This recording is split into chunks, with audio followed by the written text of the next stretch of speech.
Yo, yo, yo, what's up, everybody?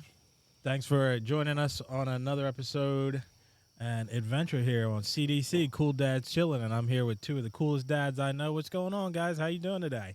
What up? What up? Take 17 is about. I'm getting bit by these mosquitoes, but other than that, I mean, the good thing about taking so many takes is Chris is almost done in celery. thank God. You know what? Maybe that was a blessing in disguise. What up, man? Nah, it's a beautiful Saturday. Unfortunately, do have to go to work tomorrow, start my work week, but other than that, it's a beautiful Saturday, great evening. Uh, B-Sides House, thank you I'm getting bit up. for hosting us in this lovely patio. Actually have video starting off so you guys can see our lovely faces. Jericho Chris over here. What up, man? How's it going? How you guys been? Been good. Another week in the books, another work week in the books, another work week coming up, another day of being a dad. Closer, closer to death, just knocking them out. One day more on this earth is one day closer to death. Yeah, beautiful. Is it just me or does this week felt like it took forever? I woke up Monday morning and I was like, God, I'm glad it's Thursday. And when I said that to one of my coworkers, they were like, dude, it's Monday. I'm like, oh, fuck. Bro, I swear. How'd you get from Monday to Thursday or Thursday to Monday? Well, just every day kind of just follows into the next. And you hope that you're one day closer to the weekend. But, yeah, was not one day closer to the weekend. So, Yeah, man. That's life, man. That's life. It's normally how it goes. Every day's. I mean, I know my days because I count down to the weekend. But yeah, man, they do all. Sorry, got distracted. My son comes outside. You gotta watch him. But yeah, man, what's going on? How you going? How you doing, Meese, man? All right, man. Just, what, am I stuck there? Yeah, you were. Oh, my bad. There, so. Just living and maintaining, man, just trying to take it day by day. School's about to start. yeah, you guys do anything fun this weekend or through the week? Anything work. interesting happen? Just Nah. work. Just work? Yeah, that's interesting. Found out how Bray Wyatt died. Yeah. You know what's sad about, him passing, that the first thought that came to a lot of people's minds was that he, essentially ended his own life. That's what a lot of people thought. Yeah. And that's it's sad.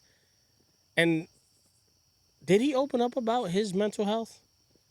So on his goodbye episode, I guess you would say, they said that was impromptu, and everything that he was saying was coming straight from him when he was thanking everyone for allowing him to open up and just be himself. But that's it's a shame too, because on top of that, a lot of people were also upset about the aspect that he won't be there to entertain. But the biggest issue there is that those kids are without a father. Definitely. That's a sad part. That's what got me, because obviously being selfish, watching him was always great. He actually got me back to watching WWE when he came back, and his whole The Fiend and Uncle Howdy. And unfortunately, we won't never see anything come about that. No story really.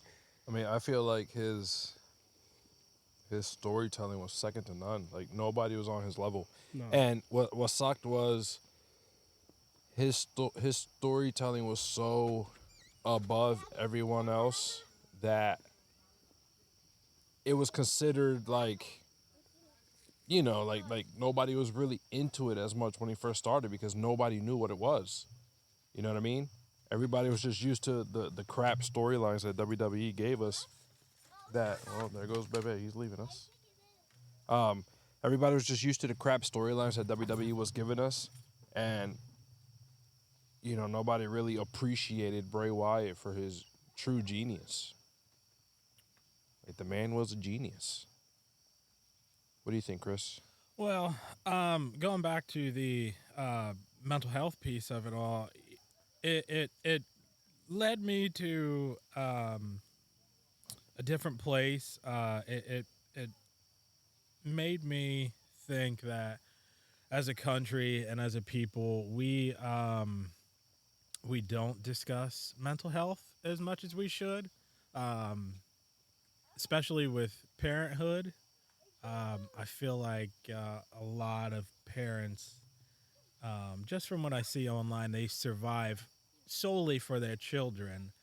And I think that that sets a bad precedent. I believe that, a lot of parents say, I'll die for my kids, but will you live for your kids? Will you be happy? Will you maintain? Will you evolve yourself? Yeah, and I get what you're saying in that aspect, and I feel like a lot of people feel like once they have kids, their own lives are essentially over. Because at that point, you're not living for yourself. You're living to take care of another human being, essentially for the next 18 years at least. So a lot of people feel that burden and that stress of like, oh, I can't do this. I can't do that. I can't do this. Because, well, should I say a good parent will feel Yeah. that way because you got some piece of shit parents out there that will go on vacation without their kids on the regular. Hmm. They'll sit there and drop their kids off with anybody on the regular. You know what I mean? And it's like, to me, that's not really parenthood. Like as a parent, you got to make the sacrifices. For the well-being of your kids. That means, if you want to go to South Beach on vacation, but your kids want to go to Disney, guess where you're going? Yeah, You're you going gotta to go to Disney. You Disney. ain't going to South Yeah, Beach. you gotta compromise. So and a lot of people nowadays don't have the luxury of even going on a vacation. I like a nice staycation. Yeah, I love a staycation. Because there's a lot of stuff in our own backyard, in our own state, in the surrounding tri-state that doesn't cost too much to do. Oh, You don't need thousands of dollars. You don't have to book airplanes. Get in the car, get on the train, and boogie on down to wherever. I had no idea up in North Jersey, and mind you, North Jersey's still a 2.5 hour ride. But I had no idea New Jersey had waterfalls. Yeah, Like that to me is mind-boggling. yeah. North Jersey is a wild place. Yeah, it is. You're either in the hood or you're in the jungle. Yeah, There's no in between. It's like South Jersey's all farm. North Jersey, you got the hood or you got the jungle. But like to sit there and essentially have to be selfless. You know what I mean? Like once you have a child, your life isn't yours. Like you're living for your kid. And a lot of people they struggle with that and that puts them into a deep depression and every little thing causes anxiety and causes panic and a lot of people don't know how to deal with that. Hey, welcome back. bud. Welcome back. Speaking of your life doesn't belong to you anymore, I had to step aside and get my son his iPad and plug it in and make sure he's fine and all part of being a good dad. all Man. part of dadly duties, I guess. Cool dad's not chilling. Yeah. Yeah, right. We haven't got to chill yet. No, it's a never-ending job. It's a thankless job. Being a father, being a parent in general, it really is a thankless job. And like you were saying to piggyback on that, yeah, man. Like a lot of people don't know, and me for myself, I didn't know what to. You don't know what to expect. Like you really don't. People ask you, "Are you ready? Are you excited?"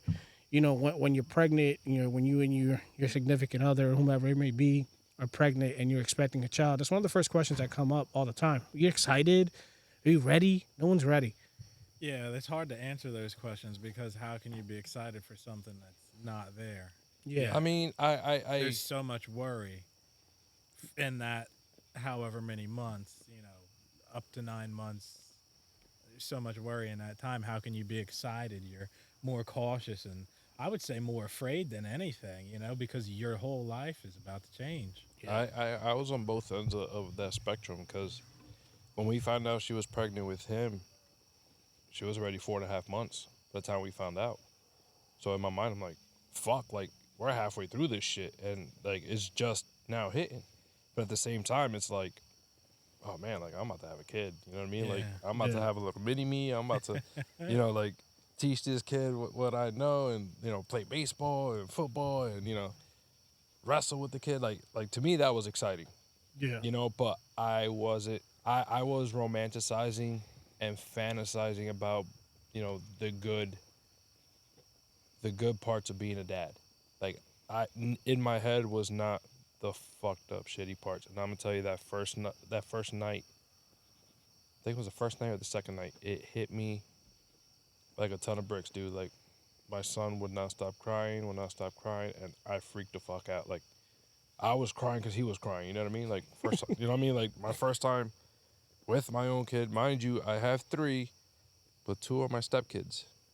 So this is my first biological kid. This is my first soiree with a baby, and I didn't know what to do, and it freaked me out that he kept crying. All it was he was hungry. The nurse took him. She realized he was crying all night. We got no sleep. She took him. She was like, oh yeah, I just gave him a bottle. He went to sleep. Let us know that she couldn't breastfeed. Like he wasn't latching on, or he wasn't, whatever was the case. I don't know, but we found out that night he couldn't breastfeed, so we had to bottle feed him. No big deal. We knew what to do, but it freaked me out. Like Yeah. I'm like, what's wrong? What's wrong with this thing? He's defective. You know what I mean? Like, he's just Return crying. to sender. Yeah, he's just crying. Like, what do I do? Yeah, man. And sometimes they just cry to cry. I know they showed us a video on Purple crying, so that went a long way to when Christopher did get home with us. Hey, he might not be crying because he's hungry. He might not be crying because he needs a diaper. He might just be crying because he's crying. Right. And that's acceptable with kids. That's one of the toughest things with children is when they don't speak. They're you don't know why they're crying. Their back could be itching and they're crying. They don't know how to communicate. So you have to guess. It's a guessing game. Are you hungry? Something hurt? It's your back itch. Like what is it? And it's tough and it's never ending. It really is never ending, especially if you're there, because I say that because some people just decide not to be there. They think it's all right. It's not my responsibility. I think a lot of guys think that they're like, oh well, it's a mom's duty to do this and handle this, while we do, while we go to work, and that's not always the case either, man. Yeah. Especially at that time and those early stages when, the woman is giving birth. She's dealing with the changes throughout her body. I wouldn't say suffering that she went through, but if you really think about it, her body suffered to deliver that child. She's dealing with all that and still trying to manage to raise a baby. I think, men, we have to be better. Facts. And speaking from a single parent, it's you guys, not you two, but a lot of those guys who are teeter-tottering on the edge of I need to get out of here. Figure it out. Go to therapy. Talk to your significant other. Work it out. It is so hard being a single parent, and having to balance mom and dad duties.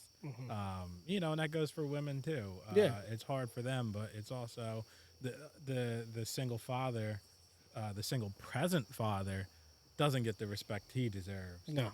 I don't think a father gets the credit they deserve. There's not many resources out there. It's hard, but hey, we do it because we love our kids.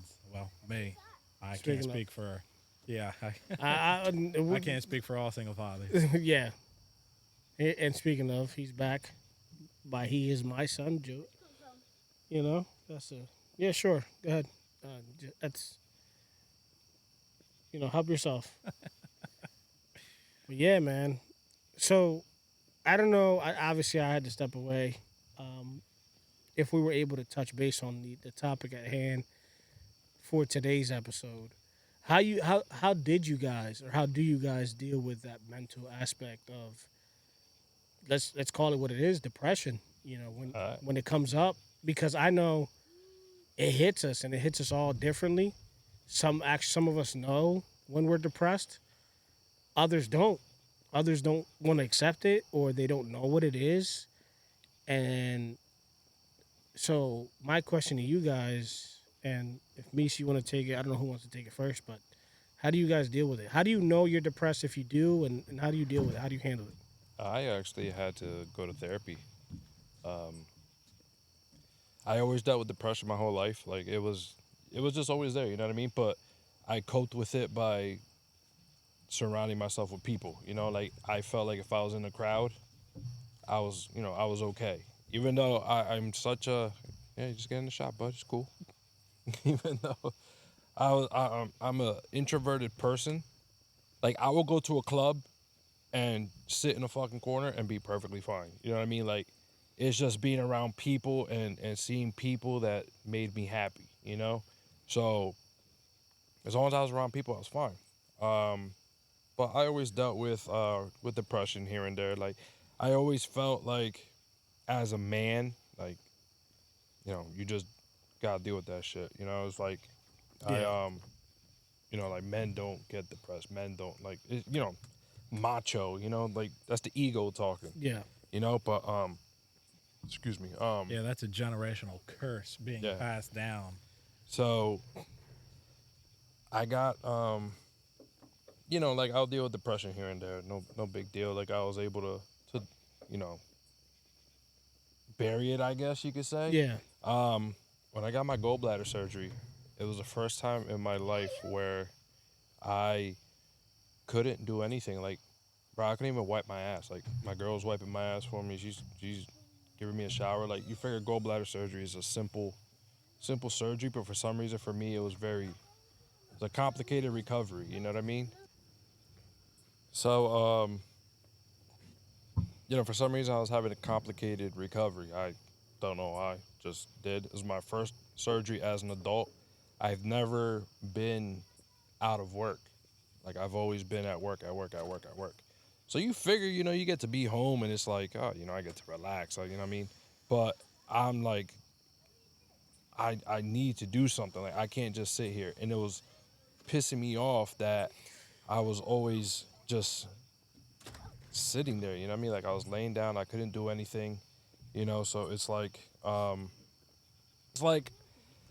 my girl was, like I said, she had to wipe my ass for me. She had to take, give me a shower. But it's like, I couldn't even get up to take a piss. Like I'm laying, she's holding a bowl there and I'm just like laying there taking a piss. You know what I mean? Like for some reason I had a very complicated recovery. And I was depressed because I couldn't move, I couldn't work, couldn't do anything. She was working two jobs at the time, overnight and in the morning, so she was dead tired. So that made me even more depressed because I'm like, I can't even bring in money. I wasn't making money for work because I was working at the post office at the time, and you don't get disability in the post office. It's a government job. You don't get disability, Oh wow. so you have to rely on your annual leave, which I only had a week.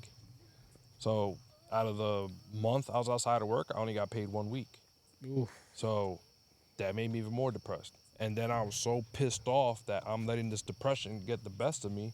That made me even more depressed. So it kept snowballing, snowballing, snowballing, snowballing. And it got to the point where I was on my way to work one day and I'm just like, man, like I can't deal with this shit. Like I don't know why I let it get to me so bad that I was in such a dark spot. I seen this one telephone pole, it was by itself. I was like, I feel just as alone as that pole. So I made it a point to, on my 31st birthday, I was going to run my car into that pole. Oh wow. My girl was asking me, oh, what do you want for your birthday? You want to do a cake? You want to do dinner? Da, da, da, da. I'm like, I don't want to do anything because I wasn't planning on coming home. I was planning on going to work. On my way home from work, I was going to run my car into that pole. But I got a phone call from my buddy, and he was like, talking bullshit and whatever. And for some reason, like, next thing I know, I'm home. Like, I completely spaced out. I remember answering the phone. Next thing I know, I'm home. And it pissed me off so bad that I was home that I didn't want to do anything. You know what I mean? But thank God that happened because, obviously I wouldn't be here if he didn't call me. So I went about my day. The next day, I started feeling a little better. The day after that, I started feeling a little better, until it subsided a bit. I went through a whole year where I'm working on myself, and I'm going through a whole year where I'm working on myself, and my 32nd birthday came around, and I told my girl, I'm like, hey, I want to celebrate my birthday this year. She's like, kind of like, okay. And I told her, like, I want to, do something nice. And I told her the story. I told her what happened. I told her, you know, how I was feeling and what almost happened and whatnot. And she cried because it's like, you really don't expect someone you love to go through something like that, and like I wasn't showing like anything, like I wasn't showing any signs of depression or any signs of anything. Um, anyway, that whole year I was pretty okay. Think like 2 years ago, a year ago, 2 years ago. Later on, a couple months go by, I was fine. I start having like start feeling anxious, you know what I mean? Like depression's coming back, and I'm just like, fuck, man, like the fuck, like what's going on? So, I'm just like thinking like, oh, I'll get through it again, but it just kept getting worse and worse.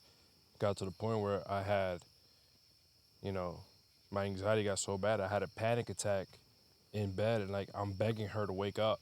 Like I was begging her, like, please wake up, wake up, wake up. She finally woke up, and she came around on my side of the bed and gave me a big ass hug, and like I'm just like spewing my heart out. I'm just like, I don't know what got over me. I'm just like spewing everything out, and at that point, I was like, damn man, like, what's going on? And that's when I heard Dax Harwood's story, and then how he was dealing with anxiety and depression and whatnot. He ended up getting a therapist and whatnot. Who? Dax Harwood from FTR. Okay. And then I read Eddie Kingston's article about his depression and whatnot. I'm like, damn, these tough ass professional wrestlers could sit there and be open about their depression and their anxiety and, admit that they needed help. Just throw it out, bro. And admit that they needed help. What's stopping me? You know what I mean? So that's when I decided, like, started looking into therapy and therapists, and my doctor, Dr. Joseph Chang, man, like this dude helped me out tremendously. And basically the root of my depression was, I was trying to overcompensate for what I didn't have in my childhood. You know what I mean? Like I didn't have that fatherly structure and that support from a father figure and whatnot. Like my stepdad was there, like I said before in previous podcasts, but I didn't have that structure from a fatherly stand, to, raise me to become a man essentially, you know what I mean? Like, so I'm trying to overcompensate that. I was trying to overcompensate that with my kids. And I had to learn, like, hey, it's okay to miss a practice. It's okay to miss a recital. Like, it's okay to show up late to this. Like, you know what I mean? Like, I had to realize, like, I had to take time for myself. Yeah. You know what I mean? Because you're doing so much for everybody else that you're pretty much driving yourself crazy. And, depression, it still comes around. That's not something that goes away. That's not something that's like, oh, yeah, take medicine for it. You're fine. Like, no, you're never fine. But you find ways to cope with it, and you find ways to help deal, and you find people who support you and are willing to listen and are willing to help you, even if it's just, hey, can you come over to hang out? Like this for me is therapy. Absolutely. Like hanging out with you guys like makes my heart happy and makes me happy, and it's like, even if all we do is just sit here and stare at these fucking mics and not say a goddamn word, you know what I mean? It's like it's calming, like it's that support system that nothing has to be said, but everything's being said. Yeah. So that's my story. That's deep, man. Yeah. It really is. I know you mentioned it to us one time. I don't ever think you went in detail with this story, so that definitely caught me off guard. But no, I definitely appreciate you coming out and coming out with that story because that's definitely personal. And like we all deal with that kind of stuff, man. Maybe not to that extent, because some people just don't know what they're dealing with and they're in bed all day. That's happened to me where I just don't want to do anything, and I'm like, why? Why do I feel so like, bleh, I don't want to do anything? I'm just in bed, like and I don't want to go nowhere. Like, and that's part of it. That's a sign that you know, seek some help, talk to someone, get some professional help. Like you said, you know, talking to, for me, the same thing, hanging out with you guys. That's therapeutic to me. My Whether lights died. So I guess we're doing the rest of this in the dark hey, it's been technical difficulties from the beginning, all day. but yeah, no, even still, like to me, that's therapeutic. You know, just hanging out and just mind you, and for me, you know, it hit me when my son was born. I was away from. I was only an hour away, but I was an hour away in the middle of COVID, and I couldn't. I was used to hanging out with the guys all the time, and you know, being invited to hang out and do stuff, and me just not, you know, being tired from work and trying to be the best that I can be. It was just it's tough, and that gets overwhelming, and you start dealing with anxiety, and that's just mentioning everyday life, not even talking about going to work, dealing with your job, you know, all those things that you have to deal with and juggle. So it's definitely tough, man. I think I read a post back when Malachi Black, AEW wrestler, used to be Aleister Black at NXT. When he won the NXT title, he posted about his depression, and there was one line in his caption that really hit me hard, where he said he would wake up some days wondering why he woke up. Mm. You know, and like things like that hit you hard. It's like, damn, like I feel like that too, you know? And and Intrusive thoughts. and it's crazy that like you could be on top of the world and still have these thoughts. Yeah, no, and we see that often with celebrities and famous people and wealthy people, and they, you know, everyone's always asking like, what does that person have to be depressed about? They have everything. On the outside looking in, they do have everything, you know, but that's not everything, and I can't speak for them. I don't have money. I know if I had money, it would help with a lot of the stress and anxiety that I Facts. deal with. But I'm sure having with all that fame and fortune comes a lot of responsibilities, and I think part of that is not having people you can rely on because you have so many people, you know, so many hands in that essential pot of gold that you who can you really trust? Right. So And then you have people in your lives that are just there when it's beneficial for them. yeah, And then when you genuinely need them and you genuinely need help and you know, it could be something as simple as, hey, can you loan me $1? You know, something as simple as that. And yeah. they're not there. Can you pick me? Yo, my car just broke down. I need a ride, a lift over here. Yeah, You know like what I mean? something Like, as simple as that. Hey, can you follow me to the mechanic shop so I can drop my car off and then, yeah, you know, I'll give you some gas money. You come up with 1,001 excuses as to why you can't. Like, and then people sit there and wonder why there's people in this world that were genuinely nice people and now they're assholes, or there's people that are so standoffish, is because you really messed up their mental that bad. Like when you needed them the most, or when they needed you the most, you weren't there, you know, and then that person decides, like, hey, you know, I'm going to shut off from the world. yeah. You all right there, bud? Chris, you good? He's saying a little prayer right now. Nah, but yeah, man. How about you, Chris? Man, how you feeling, man? How do you tend to cope with things? Um, I used to shut down a lot. Um, I always thought it was just easier because most of the people that we surround ourselves with on a daily basis don't want to hear the shit we got to say. So it was always just easier for me to say, hey, you know what? I'll just stay quiet. I'll suffer in silence. And, I thought about therapy numerous times before I actually went. I would cope with, any type of sadness with, hey, it's the weekend. I can sleep it off. I don't have nothing to do. It's 10 o'clock in the morning. I feel like I can go back to sleep even though I just slept for 12 hours. But once I had my son, I realized I wanted more for myself. Um, and part of that was, like I said earlier, to show up for somebody else, you have to show up for yourself. We're so quick to say we'll die for our kids. Why don't we live for our kids? So I went to therapy. I went for like 2 years, off and on, because it's so hard to find a good therapist. It's expensive. Sometimes talking to your friends is better than therapy. But at that point, I was stubborn. I was trying to figure it out. I'd been so used to being like by myself before. I had the nuclear family and then my son and stuff like that. So yeah, now I deal with it with I'll get outside, I'll ground. Um, and grounding, for anyone who doesn't know, is just putting your feet into the grass, going to touch dirt. Yeah. I find that helpful. Me and Christopher, we do yoga. We do breathing exercises. When he gets frustrated, it's smell the rainbows, blow out the candles, and we use that breathing technique together. When he does get frustrated and doesn't want to use his words,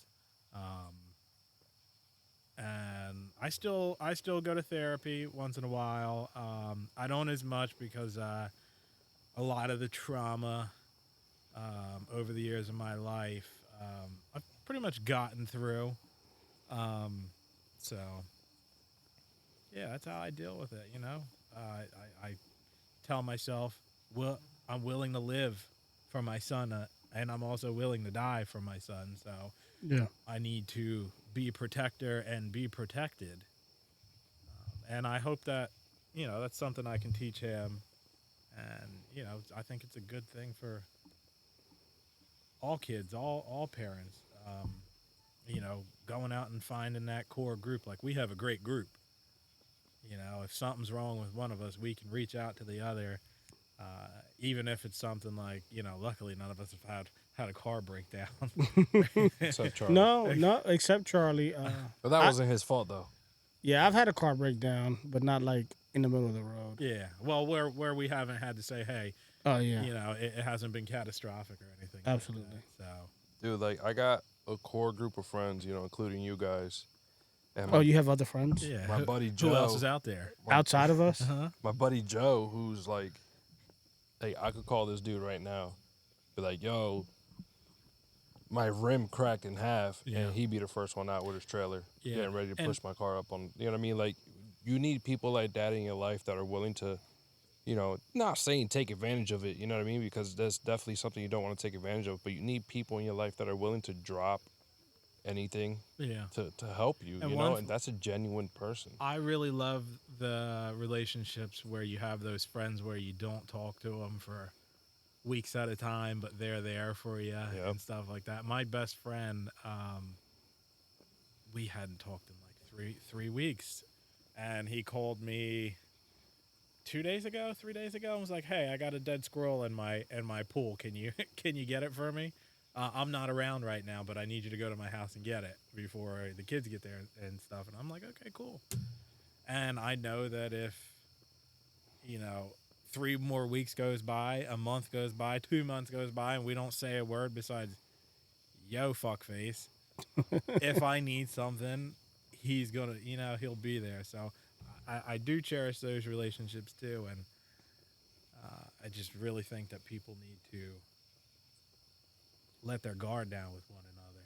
I thought we were your best friends. Well, no, you guys are. No, well, yeah. I mean, look, everybody's on the same tier for me. But this cat, I've known my buddy Kyle. I've known him for 18 years.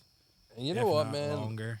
Like, you need those different types of friendships. You know what I mean? Like, Absolutely. you need the like your music friends and your car friends and your sports friends and your everyday general friends, and like, I feel like people who just stick Your with work friends. yeah, like not saying I have a lot of friends. I mean, I wouldn't call them friends. I call them acquaintances, not really Associates. friends. Yeah. Yeah. But like, when you have like a group of friends that are all different, but are all willing to drop whatever they're doing to be there for you, and vice versa. That's fucking dope. Like, that's dope. And it's rare you get that. You know, you might have one in your lifetime, but to have, you know, multiple, like, we got each other and Charlie, whenever Charlie decides to hop on the podcast. Charlie, where are you? He says he didn't get an invite today. That's what he said. He wasn't invited. But then we said, you know, you want to come through? I have work, so you know the invite's always there, Charlie. If you ever watch this, We love you, Charlie. you know there is a fourth mic here for you. Sponsor us, Charlie. I'll see you week 1, Charlie. Fantasy's coming up. Hey, that's for your separate podcast. Yeah, That's but not for this one. hey, we need to sponsor ourselves and plug our other ourselves. promote ourselves on our sports podcast. But yeah, But yeah, like when you have a group of friends, it's dope. You know what I mean? yeah, man. So, moral of the story is don't be afraid of therapy. Reach out to your friends. Talk to them. Let me talk to you. Yeah. Don't be afraid to call out your friends either. When they're doing something, don't be afraid to call them out when it's wrong. Yeah, Listen, if you need someone to watch your kids, let somebody know. Like, if you everybody needs me time. I'm not saying take advantage of it. Don't let somebody watch your kids every day, but you know, once a month, once in a while, you know, you need someone to watch your kids. Don't be afraid to ask. You know, if you seriously have issues, mental issues, where you know you're thinking of ending your life, dial 988.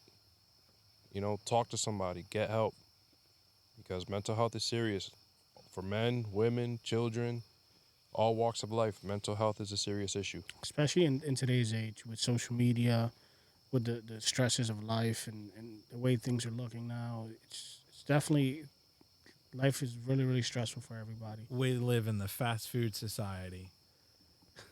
That's what I like to call it. If you want everything instantaneous, that person has that. I need why don't I have that? How can I get that? Like, life is a process, you know. It is. Like Joe Dirt says, life is a garden, man. Dig it. you Dig know? exactly. And sometimes you're digging a little bit slower than the person next to you. Yeah, man. It's We'll all get there. yeah, it's true. And that social media lifestyle, man. Don't take it too serious. It's on No. social media. It's all fake. It's not real. You know, everything is. It's not all glitz and glamour everywhere. You know, everyone deals with struggles, no matter what they want to put up on their stories and whatnot. We all do. Obviously, we always want to show the best of us, but that's not always the case. Don't think you're alone, because you're definitely not. Reach out to someone, whether they be close or someone, a stranger. Don't be afraid to talk. Don't be afraid to speak up. But yeah, man, that should wrap it up. Man, it was a great episode. It was deep. It's personal, emotional on your end, Mies. Word. Any last words? You going or me? Well, I just wanted to talk about some cool events that people might be able to get into for the weekend real quick. There's a food truck and apple festival Saturday, September 9th from 11 to 5 at Duffields Farm. It's kid friendly, obviously.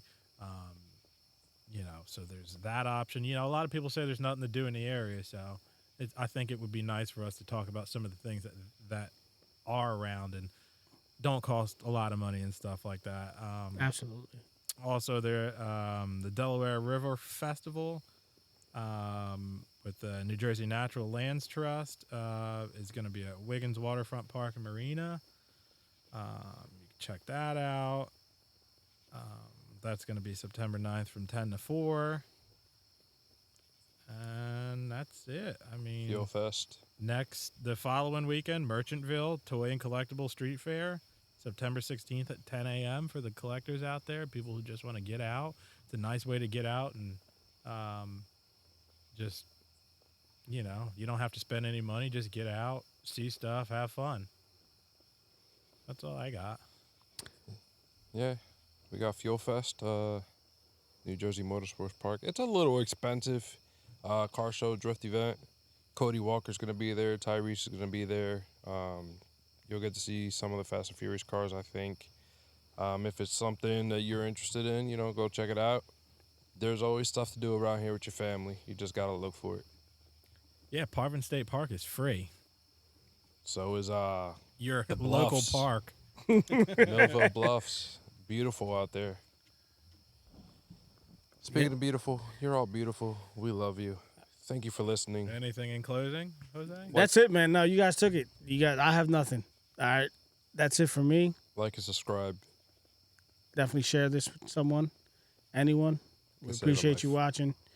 Appreciate you guys for listening. Any feedback that you want to give us, please reach out.